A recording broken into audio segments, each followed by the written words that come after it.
Hello everyone. Today I'm going to start the lecture 5 on the topic of Mayor's Code 1726. हमने अपनी last video में fourth lecture देखा था और हमने सभी फोर्थ लेक्चर हमने सभी कंप्लीट कर चुके हैं। आप हमारी प्लेलिस्ट में जाकर के सभी वीडियोस देख सकते हैं। तो चलिए अब हम स्टार्ट करते हैं lecture 5 related to mayor's code 1726। तो अब हम स्टार्ट करते हैं। For introducing uniform system of judicial administration in India, the crown issued a charter of 1726 for establishing mayor's code in presidencies of Bombay, Madras and Calcutta. देखिए, जो जुडिशियल एडमिनिस्ट्रेशन था India में, उसको इंट्रोड्यूस करने के लिए, उसके यूनिफॉर्म सिस्टम को यूनिफॉर्म करने के लिए क्या करा था, क्राउन ने इशूड किया था चार्टर 1726 में। इसलिए मेयर्स कोड को स्टैब्लिश करने के लिए कहाँ पर, बॉम्बे, मद्रास एंड कलकत्ता के प्रेसिडेंसीज में।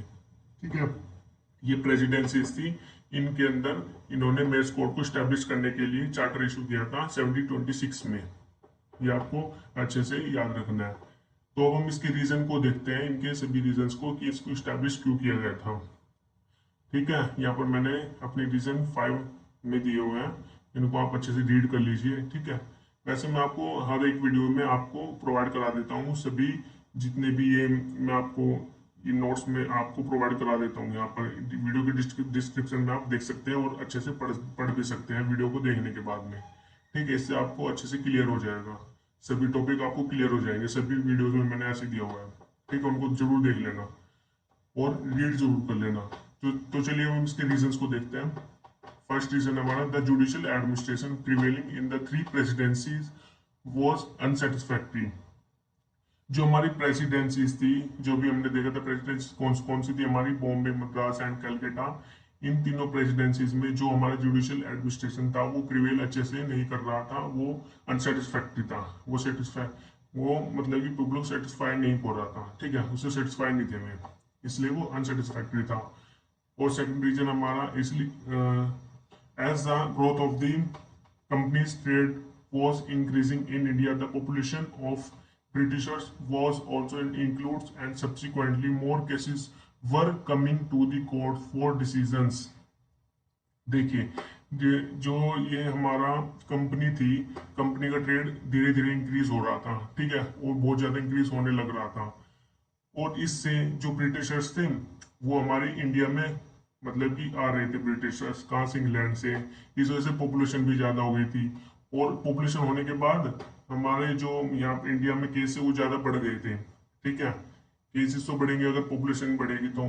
ठीक है, इस वजह से कोर्ट के जो डिसीजन थे वो अच्छे से नहीं आ रहे थे। ठीक है, वो कोर्ट के डिसीजन में काफ़ी डिफिकल्टीज आ रही थी।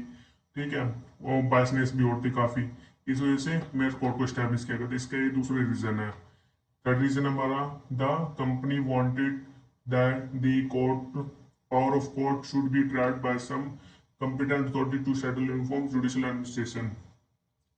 कंपनी ये चाहती थी कि जो कोर्ट की पावर है उसको कॉम्पिटेंट अथॉरिटी के रूप में सेटल किया जाए, और ये एक यूनिफॉर्म जुडिशियल एडमिनिस्ट्रेशन में। ठीक है, इस वजह से इन्होंने मेयर्स कोर्ट को स्टैब्लिश किया था। By encouraging with the successful working of mayor's court in Madras, the company decided to establish the same in Bombay and Calcutta. देखिए, वेरी इंपॉर्टेंट है ये। इसमें जो मेयर कोर्ट थी वो सबसे पहले मद्रास में आई थी। हमने अपने मद्रास सेटलमेंट वाली वीडियो में आपको कल क्लियर कराया था। अगर आपने नहीं देखे तो हमारे मद्रास सेटलमेंट की वीडियो को जरूर देख लीजिए, जिससे कि आपको ये क्लियर हो जाएगा, क्योंकि उसमें मेयर कोर्ट को सबसे पहले स्टैब्लिश वहीं पर किया गया था। और इस वजह से उसकी जो वर्किंग थी उसकी सक्सेसफुल की वजह से कंपनी ने सोचा कि हम स्टैब्लिश कहाँ और कहाँ पर करेंगे, बॉम्बे में और कलकत्ता में। इस वजह से इन दोनों में भी क्या किया, मेयर कोर्ट को स्टैब्लिश किया गया था चार्टर को ला करके 1726 में। ठीक है, और फिफ्थ रीजन हमारा, many Englishman who settled in India died living behind their property. देखिए, जो इंग्लिश मैन थे वो इंडिया में आ तो रहे थे, ठीक है, और इंडिया में ही रह रहे थे, और उनकी डेथ भी हो रही थी। ठीक है, इस वजह से प्रॉपर्टी के जितने भी प्रॉपर्टी से रिलेटेड जितने भी केसेस थे वो बढ़ भी रहे थे। ठीक है, and this created problem for company relating to distribution और डिस्पोजल ऑफ सच एसेट्स। इस वजह से कंपनी को और कोर्ट को काफी ज्यादा प्रॉब्लम हो रही थी कि इनकी प्रॉपर्टी को और एसेट्स को कैसे डिस्पोज किया जाए और कैसे इसको डिसीजन इसको कैसे दिया जाए। इस वजह से so to avoid this issue a court was needed which could decide the testamentary cases and intestate cases succession. देखिए इस वजह से कोर्ट को जरूरत थी कि डिसाइड मतलब कि कोर्ट को जरूरत थी कि डिसाइड करें किससे रिलेटेड। टेस्टामेंट्री मतलब रिलेटेड टू विल। टेस्टामेंट्री वो होते हैं जो विल मतलब कि विल वाले जो केसेस होते हैं, मतलब कि प्रॉपर्टी की विल करके मर जाता है जैसे, वो वाले केसेस हैंडल करती थी। ठीक है, cases and intestate succession without a will, जो विदाउट विल होते हैं इंटेस्टेड सक्सेशन। ठीक है, इनसे रिलेटेड केस को देखना होता था। इस वजह से मेयर कोर्ट को स्टैब्लिश किया गया था ताकि वो इनकी वर्किंग को देखे। ठीक है, क्लियर हो गया। तो चलिए आगे चलते हैं। रीजन ये हमारे सभी रीजन कंप्लीट हो गए हैं। तो वो हम आते हैं प्रोविजंस पर। मेयर कोड की प्रोविजंस कौन कौन सी थी? इसकी 5 प्रोविजंस थी। ठीक है, उनको हम अच्छे से देखते हैं। हमारी फर्स्ट प्रोविजन है establishment of corporation at Bombay and Calcutta. मतलब कि इस्टेब्लिश की गई थी कॉर्पोरेशन को कहाँ पर? बॉम्बे एंड कलकत्ता में। The charter led to the establishment of corporation at Bombay and Calcutta, which was already there in Madras। अभी अभी मैंने आपको इससे पहले बताया था कि मद्रास में सबसे पहले मेयर कोर्ट की और कॉरपोरेशन को स्टैब्लिश किया गया था। ठीक है, वो मैंने अभी इससे पहले भी डिस्कस किया था कि आप वीडियो में जाकर देख सकते हैं। आप देख लीजिए ऑफ कोर्स। ठीक है, सबसे पहले उसको ही देखना हो, उसके बाद ये देखना, क्योंकि हमने सीरीज वाइज लेक्चर्स बनाए हुए अपने। ठीक है, तो इस वजह से उन्होंने सोचा कि वहां पर स्टैब्लिश की हुई है मद्रास में, वो सक्सेसफुल भी रही। इस वजह से उन्होंने बॉम्बे और कलकत्ता में स्टैब्लिश कर दी थी mayor court. Corporation consist of A mayor and 9 alderman. इस कॉर्पोरेशन में 9 एल्डरमैन थे और ए 1 मेयर था। ठीक है, जो 9 एल्डरमैन थे उनमें 7 प्योर इंग्लिशमैन थे और 2 एंड नेशनैलिटी थी ये। ठीक है, नेशनैलिटी मतलब कोई भी हो सकता है हमारे इंडिया से या फिर उसके एरिया से। And the first mayor and alderman was to be selected by the charter. जो मेयर था, पहला फर्स्ट मेयर था और फर्स्ट एल्डरमैन था, उसको सिलेक्टेड किया जाता by the charter. Clear? The alderman were to hold office for life और till their residence in that town.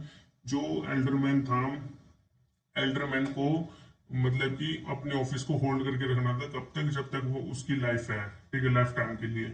और या फिर जहां पर वो जिस एरिया में रेजिडेंस में रह रहा है, या फिर जब तक उसको अपने ऑफिस को होल्ड करके रखना था। ठीक है, but they could be remove by governor and council. लेकिन उसको रिमूव किया जा सकता था कभी भी by the governor and council के द्वारा।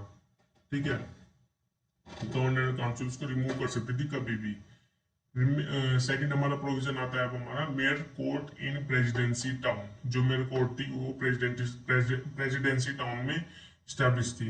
ठीक है, प्रेसिडेंसी टाउन अभी इससे पहले मैंने आपको बताया था। ठीक है, द कोर्ट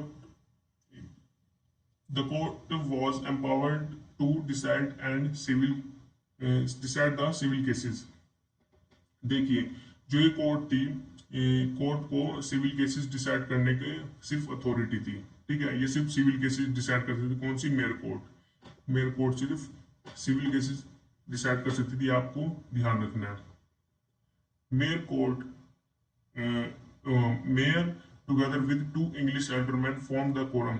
जो इनकी कोरम थी कोर्ट की, वो कोर्ट की कोरम में मेंबर कौन कौन से थे? एक तो मेयर हो गया और 2 इंग्लिश एल्डरमैन हो गए। इंग्लिश एल्डरमैन ये आपको याद रखना है, दो दो। ठीक है, तब जाके कोरम फॉर्म करती थी। The court also exercise the testamentary cases. जो ये कोर्ट थी इसको ये टेस्टामेंट्री केसेस को देखती थी। ठीक है, जैसे अभी हमने ऊपर देखा था कौन से केसेस को हैंडल करती थी। The court had its sitting 3 days in a week. यह कोर्ट हफ्ते में 3 बार सिटिंग मतलब कि बैठती थी। ठीक है, 3 से ज्यादा दिन नहीं बैठ सकती थी, सिर्फ 3 दिन या से कम। ठीक है, appeals of mayor's court lay to the governor and council.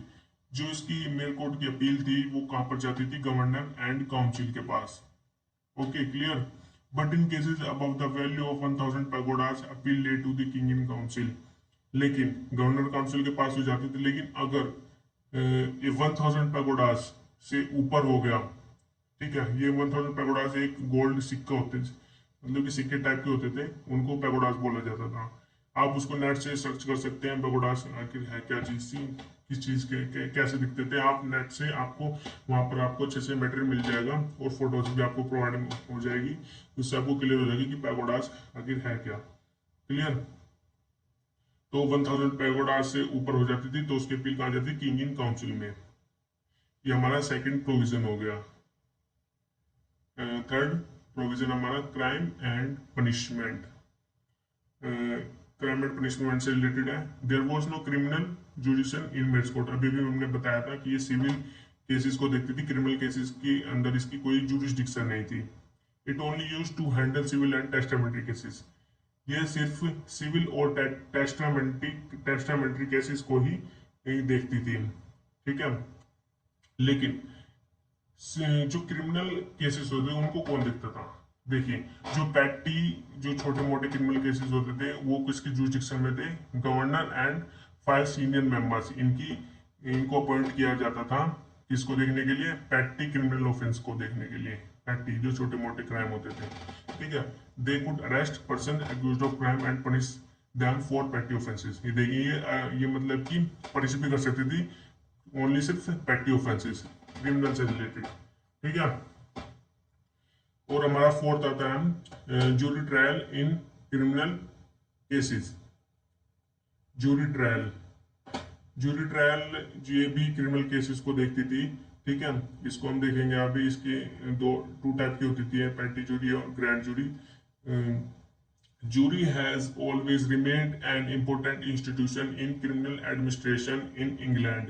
Jury जो ये जूरी थी यह इंपॉर्टेंट इंस्टीट्यूशन थी किसके लिए, क्रिमिनल जुडिक्स एडमिनिस्ट्रेशन इन इंग्लैंड।